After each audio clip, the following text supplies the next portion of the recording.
Assalamualaikum warahmatullahi wabarakatuh. Semangat pagi dan salam sehat untuk kita semua. Halo kawan pajak, perkenalkan saya Wisnu Saka Saputra. Saya berasal dari KPP Pratama Bengkulu 1. Di sini saya akan menjelaskan sedikit informasi terkait dengan aplikasi M-Pajak. Oke, jangan lama-lama lagi, langsung saja kita mulai. Let's start it. Nah, agenda kita pada hari ini ada 4 macam, di mana yang pertama kita akan membahas terkait dengan aplikasi M-Pajak dari segi latar belakang. Kenapa sih Direktorat Jenderal Pajak itu mengeluarkan aplikasi M-Pajak? Yang kedua, fitur-fitur apa saja yang ada pada aplikasi M-Pajak pada saat ini. Yang ketiga adalah bagaimana fitur M-Pajak ke depannya. Yang keempat, informasi-informasi apa saja sih yang terkait dengan aplikasi M-Pajak. Oke, yang pertama adalah latar belakang kenapa Direktorat Jenderal Pajak mengeluarkan aplikasi M-Pajak. Kalau kita tahu pada saat ini perkembangan teknologi digital yang terus meningkat membuat Direktorat Jenderal Pajak berusaha sekuat mungkin menyesuaikan layanannya untuk seluruh wajib pajak yang ada di Indonesia. Yaitu salah satunya dengan cara mengembangkan sebuah aplikasi khusus yang dapat diakses oleh kawan pajak semuanya melalui gadget kawan pajak dimanapun berada dan kapanpun. Layanan tersebut bertujuan untuk memudahkan masyarakat dalam mendapatkan pelayanan pajak, di mana layanan tersebut menjadi inisiasi Direktorat Jenderal Pajak untuk menghadirkan teknologi aplikasi yang disebut dengan aplikasi M-Pajak. Aplikasi pajak berbasis layanan mobile dan online inilah yang memberikan banyak kemudahan kepada wajib pajak, sekaligus mempercepat dalam pelayanan pajak tanpa harus ke kantor pajak. Jadi para wajib pajak, ketika kalian wajib pajak sudah mendownload aplikasi M-Pajak, tidak perlu ke kantor lagi dalam membuat e-billing atau kode billing, ya, dan informasi-informasi lainnya yang bisa kalian akses menggunakan aplikasi M-Pajak. Nah, kapan sih M-Pajak ini diluncurkan? Kalau kita tahu aplikasi M-Pajak ini baru saja diluncurkan pada tanggal 14 Juli tahun 2021 yang bertepatan dengan Hari Pajak. Dengan adanya Hari Pajak ini, Direktorat Jenderal Pajak membuat dobrakan dengan mengeluarkan aplikasi yang berupa M-Pajak. Lalu pengembangan layanan pajak secara digital ini juga memberikan kenyamanan tentunya bagi masyarakat dan juga pada wajib pajak di musim pandemi COVID-19 saat ini, yang menuntut masyarakat harus taat protokol kesehatan dengan cara menggunakan masker, jaga jarak, dan juga membatasi pergerakan atau mobilitas. Nah, dengan adanya M-Pajak ini, masyarakat tidak perlu ke kantor untuk beberapa fitur-fitur yang ada di aplikasi M-Pajak. Salah satunya adalah membuat kode billing, di mana ketika wajib pajak ingin membuat kode billing, sekarang tidak perlu lagi ke kantor, tapi bisa menggunakan aplikasi M-Pajak yang sudah diluncurkan oleh wajib pajak menggunakan gadget para wajib pajak sekalian. Nah, kalau kita lihat statistik perkembangan teknologi yang ada di Indonesia, ini meningkat, tentunya akan meningkat pesat dari hari ke hari, dari tahun ke tahun. Perkembangan teknologi yang ada di Indonesia sangat meningkat. Nah, sumber data dan informasi untuk analisis kali ini kami dapatkan dari situs We Are Social. Dari infografis tersebut terlihat bahwa total penduduk di Indonesia itu mencapai 268,2 juta. Sementara diketahui pengguna mobile, baik itu smartphone, tablet, itu mencapai 355,5 juta pengguna. Artinya apa? Peredaran ponsel pintar dan tablet di Indonesia itu lebih banyak dari jumlah penduduk di seluruh Indonesia. Bisa jadi jika satu orang memiliki 2 atau lebih gadget, apalagi orang kaya, sangat memungkinkan sudah terbiasa gonta-ganti smartphone, sehingga satu orang bisa mempunyai 2 smartphone atau lebih. Selain itu, kalau kita lihat dari pengguna internet, tercatat ada 150 juta pengguna internet yang aktif. Ini berarti 56% dari total penduduk di Indonesia itu sudah menggunakan internet. Di infografis tersebut juga kita lihat bahwa penggunaan media sosial itu rata-rata 50% penduduk Indonesia aktif menggunakan media sosial, yaitu adalah 150 juta. Ya, rata-rata 50 juta itu aktif menggunakan media sosial. Di infografis tersebut juga kita lihat bahwa pertumbuhan penduduk dari tahun 2018 ke tahun 2019 sebesar 1%, tapi pertumbuhan internet itu tercatat 13%, media sosial 15%, dan mobile media sosial yaitu adalah 8,3%. Ini berarti bahwa pertumbuhan pengguna internet dan media sosial itu jauh lebih pesat dibanding pertumbuhan penduduk yang ada di Indonesia. Kalau kita lihat dengan time spent with media, time spent with media, itu rata-rata pengguna internet itu adalah 8 jam, 36 menit kita menggunakan internet. Lalu ketika menggunakan media sosial berapa? 3 jam 26 menit. Lalu kita melihat video, broadcasting, streaming, itu adalah 2 jam 52 menit. Dan kita mendengarkan musik itu adalah 1 jam 22 menit. Dan jika kita lihat device usage-nya, mobile phone itu di angka 91%, smartphone 60%, laptop 22%, tablet 8%, televisi 95%, device for streaming internet content to TV 2%, dan device-device lainnya, ya, e-reader device dan jam tangan atau smartphone lainnya itu sebesar 1%. Jadi bisa disimpulkan bahwa pada perkembangan zaman saat ini, masyarakat sudah bergantung dengan adanya internet, dengan adanya gadget.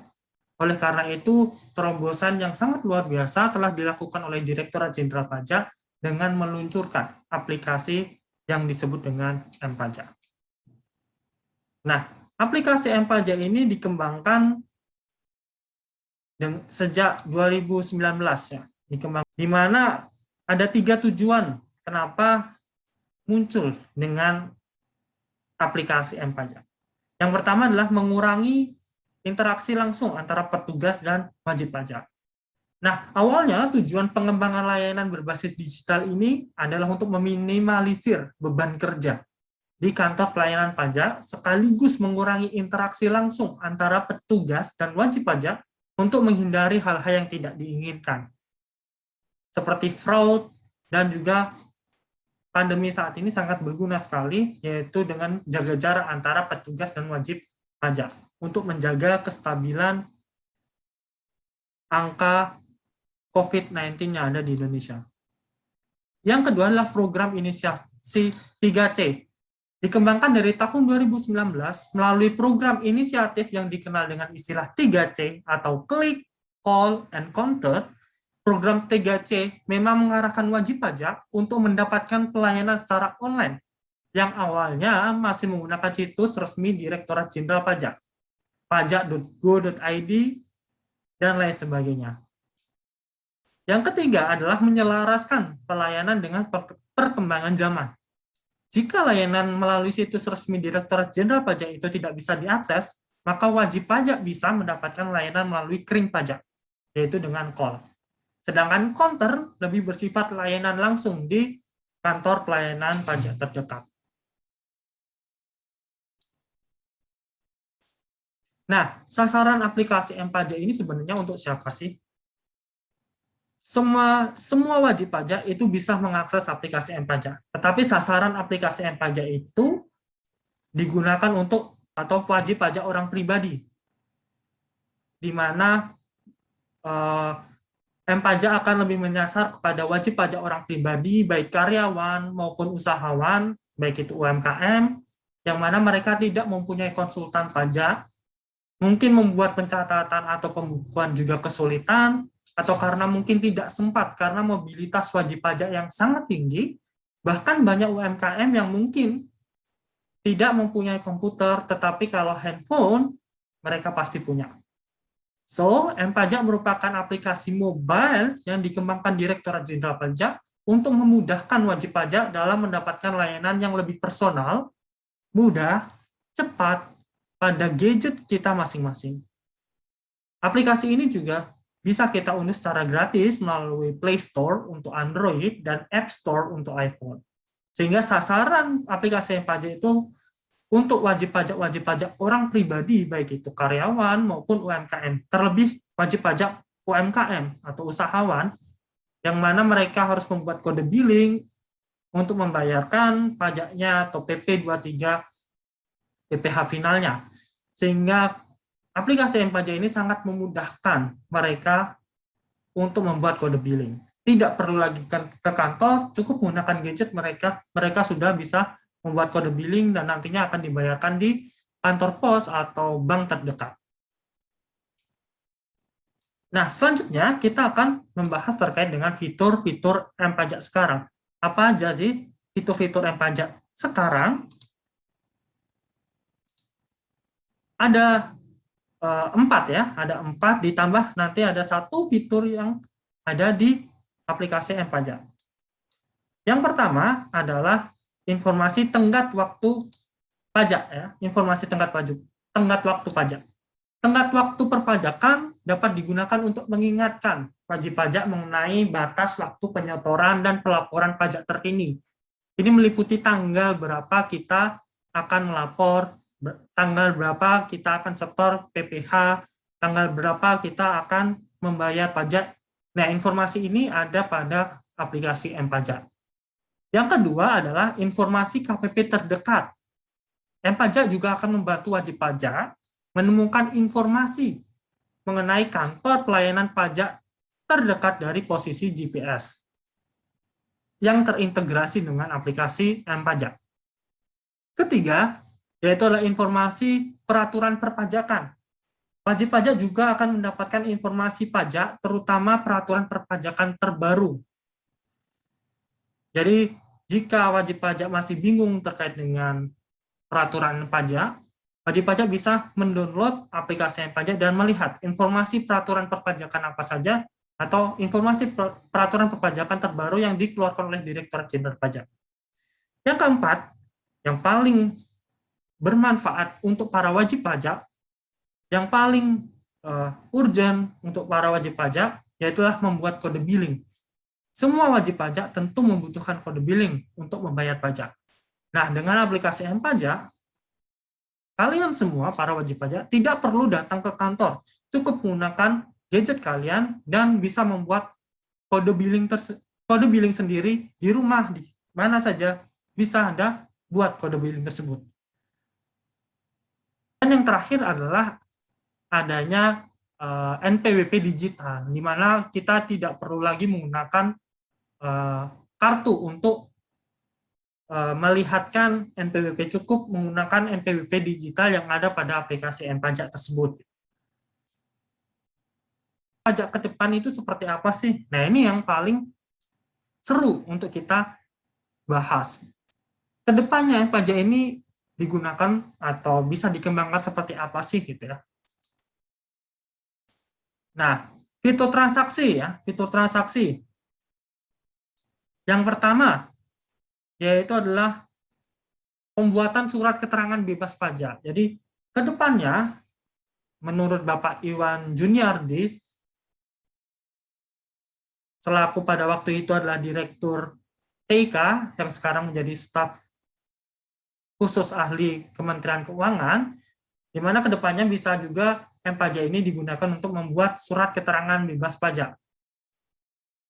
Jadi surat keterangan bebas pajak ini adalah dokumen bagi wajib pajak penerima penghasilan supaya tidak dikenakan potongan atau pungutan pajak oleh pemotong maupun pemungut sebagai pihak yang memberikan penghasilan. Oke, lalu yang kedua, terdapat menu surat keterangan atau suket ya. Contohnya suket PP nomor 23 tahun 2018 yang sering para wajib pajak pakai untuk membayar pajak. Dasar hukumnya adalah PP nomor 23 tahun 2018 untuk pajak wajib UMKM. Merupakan surat keterangan yang diterbitkan oleh kantor pajak pelayanan atau KPP yang menerangkan bahwa wajib pajak dikenai PPh berdasarkan PP 23 tahun 2018. Secara sederhana, surat keterangan ini mendapatkan fasilitas tarif PPh final sebesar 0,5%, yang sebelumnya adalah 1% pada PP 46. Tetapi untuk Undang-Undang HPP yang baru saja diterbitkan oleh pemerintah, untuk memfasilitasi wajib pajak UMKM, memberikan stimulus kepada wajib pajak UMKM di pandemi COVID-19, dengan adanya Undang-Undang HPP tersebut, UMKM yang omsetnya di bawah 500 juta tidak dikenakan PPh final. Yang di atas 500 juta dikenakan PPh final seperti biasa. Nah, itulah yang akan diberikan stimulus kepada wajib pajak UMKM untuk omset di bawah 500 juta. Fitur ketiga, kedepannya akan ada fitur surat keterangan fiskal atau SKF. Apa sih SKF itu? SKF itu merupakan surat yang diterbitkan oleh Direktorat Jenderal Pajak yang berisi data pemenuhan kewajiban perpajakan wajib pajak untuk masa dan tahun pajak tertentu. Selanjutnya adalah fitur post notification ya. Jadi post notification ini Direktorat Jenderal Pajak akan mencoba dengan aplikasi M-Pajak untuk memberikan jatuh tempo perpajakan. Seperti kita menerima email, contohnya ya, seperti kita menerima email, selama kita sudah menginstal aplikasi M-Pajak dan mempunyai akun Direktorat Jenderal Pajak atau DJP online, kita akan diberikan notification secara personal, seperti contohnya ketika ada utang jatuh tempo, atau ketika ada SP2DK, kita akan mendapatkan push notification berupa seperti email yang akan terkoneksi atau terintegrasi dengan aplikasi M-Pajak. Jadi mungkin ke depannya Direktorat Jenderal Pajak tidak lagi menggunakan mekanisme surat menyurat, tetapi terdapat notification pada aplikasi M-Pajak seperti ketika kita menerima email. Fitur selanjutnya yaitu pencatatan omset pelaku UMKM ya.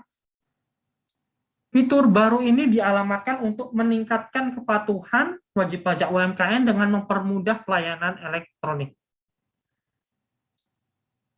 Selanjutnya adalah menu konfirmasi status wajib pajak atau KSWP ya. Jadi KSWP merupakan kegiatan yang dilakukan oleh pemerintah sebelum memberikan pelayanan publik tertentu guna mendapatkan keterangan status wajib pajaknya. Jadi seandainya ada wajib pajak yang akan pinjam ke bank contohnya, maka akan ada KSWP atau konfirmasi status wajib pajak atau tax clearance ya. Nah, nama lainnya adalah tax clearance. KSWP merupakan kegiatan yang dilakukan oleh pemerintah tadi untuk memberikan pelayanan pajak dengan menyeleksi atau melihat terlebih dulu status wajib pajaknya seperti apa. Sekarang tax clearance atau KSWP itu melalui host to host atau melalui akun yang dibuka oleh instansi lainnya. Mungkin nanti ke depannya dengan adanya M-Pajak, wajib pajak bisa memperlihatkan sendiri KSWP-nya yang ada pada M-Pajak yang terdapat barcode-nya. Di mana nanti barcode tersebut akan ada jangka waktunya seperti apa gitu. Jadi KSWP kita bisa lihatkan dengan jangka waktu sekian. Terus menu selanjutnya adalah informasi tentang kurs pajak yang berlaku setiap minggu. Nah, ini juga sangat membantu para wajib pajak yang mungkin melakukan perdagangan internasional atau mempunyai perusahaan yang bergerak di bidang ekspor dan impor.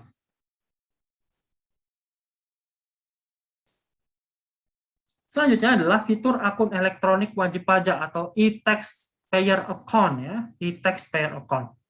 Dengan e-taxpayer account, wajib pajak nantinya akan mengetahui kewajiban perpajakannya secara langsung dengan bersifat private atau personal seperti kewajiban wajib pajak.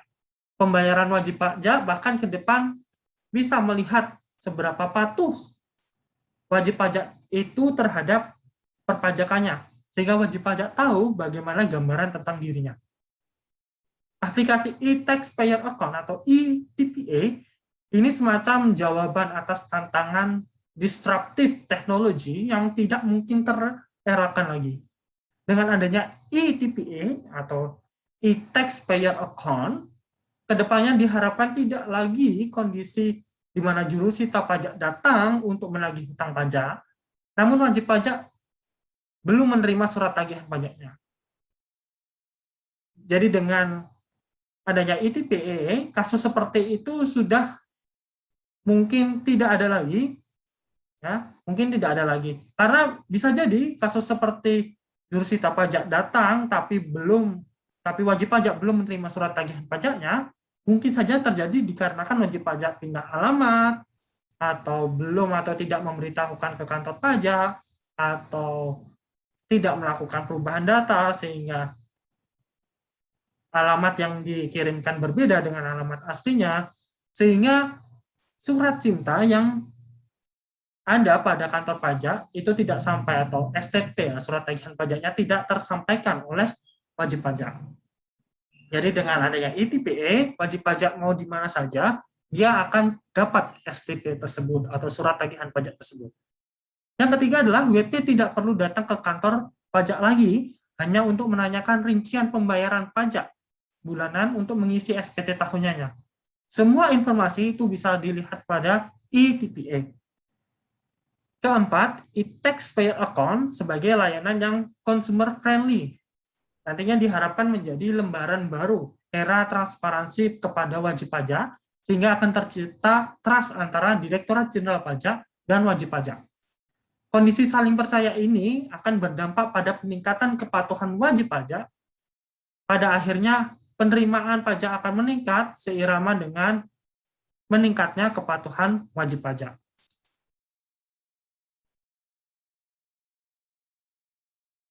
Fitur selanjutnya yaitulah Compliance Risk Management pelayanan atau CRM pelayanan. Compliance Risk Management secara sederhana dapat digambarkan sebagai sebuah proses pengelolaan risiko kepatuhan wajib pajak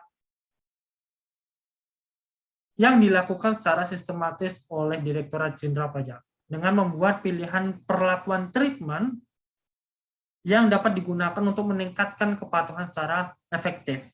Jadi dengan adanya CRM, kita juga bisa tahu bagaimana cara Direktorat Jenderal Pajak melakukan treatment kepada para wajib pajaknya. Yang ke-10 yaitu pembayaran pajak. Jadi wajib pajak dapat membayar pajak lewat M-Pajak ataupun lewat pihak ketiga sehingga menjadi one-stop service. Gitu ya. Jadi dengan adanya kolaborasi dengan pihak ketiga, selain membuat billing, para wajib pajak juga dapat membayar pajak melalui aplikasi M-Pajak ataupun lewat pihak ketiga, di mana akan ada pelayanan terpadu satu pintu yang terintegrasi sehingga memudahkan para wajib pajak ke depannya. Kedepannya, Direktorat Jenderal Pajak juga akan menggandeng pihak ketiga selain PJAP dan perbankan terkait dengan permodalan. Misalkan PJAP mempunyai LPL atau lembaga persepsi lainnya. Lembaga persepsi lainnya adalah lembaga selain bank atau pos persepsi yang ditunjuk untuk menyediakan layanan setoran penerimaan negara sebagai agen penerimaan atau collecting agent dalam sistem penerimaan negara menggunakan surat setoran elektronik. LPL merupakan pengembangan dari MPN G3, di mana penyetoran penerimaan negara pada MPN G3 juga dapat dilakukan melalui dompet elektronik, transfer bank, virtual account, dan kartu kredit yang dilaksanakan oleh agen penerimaan yang dikenal dengan lembaga persepsi lainnya, seperti e-commerce, retailer, and fintech. Contoh LPL adalah Bukalapak, Tokopedia, dan Vnet.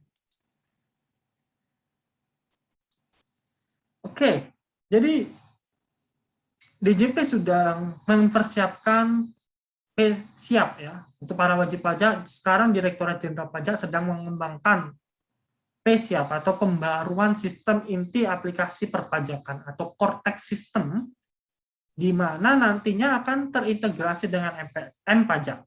Jadi Cortex System atau siap pada prinsipnya adalah omnichannel, di mana M-Pajak akan membantu siap lebih efektif. M-Pajak dari segi front office dan back office-nya tetap ada pada siap. Jadi M-Pajak dan siap akan terintegrate menjadi satu dan menjadi terobosan baru bagi Direktorat Jenderal Pajak. Lalu bagaimana dengan isu keamanan datanya? Jadi M-Pajak merupakan UI atau user interface. Jadi ini saya ambil dari wawancara Bapak Franz dengan Bapak Iwan selaku Direktorat TIK pada waktu itu ya. Jadi terkait dengan isu keamanan data seperti apa gitu ya. Jadi M-Pajak merupakan UI atau user interface ya. Jadi UI atau user interface itu tampilan visual saja dari sebuah produk yang menjembatani sistem dengan pengguna atau user yang tidak menyimpan data. Itu yang pertama. Yang kedua, hanya sebagai tampilan visual dan tidak menyimpan data, yang tadi telah saya sampaikan. Yang ketiga, dikuatkan dengan OTP, sehingga ada two-factor authentication. Ulangi, dikuatkan dengan OTP, sehingga ada two-factor authentication. Bahkan kedepannya juga akan menggunakan face recognition dalam membuat akun M-Pajak. Jadi untuk isu keamanan data, kita tidak perlu mengkhawatirkan Direktorat Jenderal Pajak. Kita akan mempersiapkan, Direktorat Jenderal Pajak akan mempersiapkan aplikasi M-Pajak ini dengan sebaik mungkin sehingga aman bagi para wajib pajak. Oke, para wajib pajak, sekian sedikit informasi dari saya. Kurang lebihnya mohon maaf. Mari kita selalu jaga kesehatan dan jaga prokes kita masing-masing. Agar pandemi COVID-19 cepat menurun dan kita cepat melakukan aktivitas dan mobilitas seperti biasa. Wassalamualaikum warahmatullahi wabarakatuh.